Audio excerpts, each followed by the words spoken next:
Polisi telah menaikkan status hukum kasus fitnah ijazah palsu Presiden ke-7 Joko Widodo ke tahap penyidikan.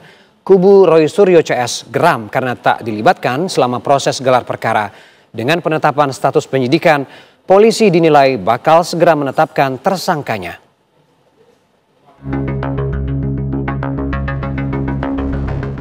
Kasus pencemaran nama baik dan fitnah dalam tudingan ijazah palsu sarjana Presiden ke-7 Joko Widodo memasuki babak baru. Polda Metro Jaya menaikkan status dari penyelidikan ke tahap penyidikan karena telah ditemukan unsur pidana. Dalam gelar perkara ditemukan hasil penyelidikan sudah ditemukan dugaan peristiwa pidana sehingga perkaranya ditingkatkan ke tahap penyidikan. Itu untuk laporan polisi yang pertama dalam peristiwa yang dugaan pencemaran nama baik. Jadi ada dua peristiwa besar. Yang pertama pencemaran nama baik itu ada pelapornya, itu naik penyidikan.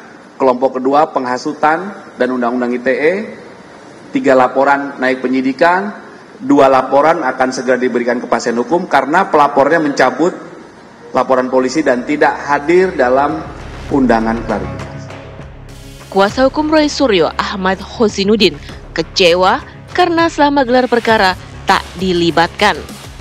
Ada gelar perkara dulu di mana para pihak yang berkaitan dengan proses itu dilibatkan dalam proses yang kemudian hasilnya ditingkatkan menjadi penyidikan. Artinya harusnya klien kami yang memang sudah menjadi terlapor di laporan Polda Metro Jaya ini dilibatkan, setidaknya kuasa hukum dilibatkan untuk dijelaskan kepada penyidik tentang tahapan, proses, dan prosedur termasuk substansi kenapa ditingkatkan dari penyelidikan menjadi penyidikan. Peristiwa pidana apa sih yang kemudian ditemukan unsur-unsurnya terpenuhi oleh penyidik di Polda Metro Jaya. Peningkatannya status penyelidikan menjadi penyidikan begitu cepat kilat tanpa menunggu proses yang ada di Barreskrim melalui Biro Wasidik, bahkan tanpa menunggu adanya putusan pengadilan yang berkekuatan hukum tetap.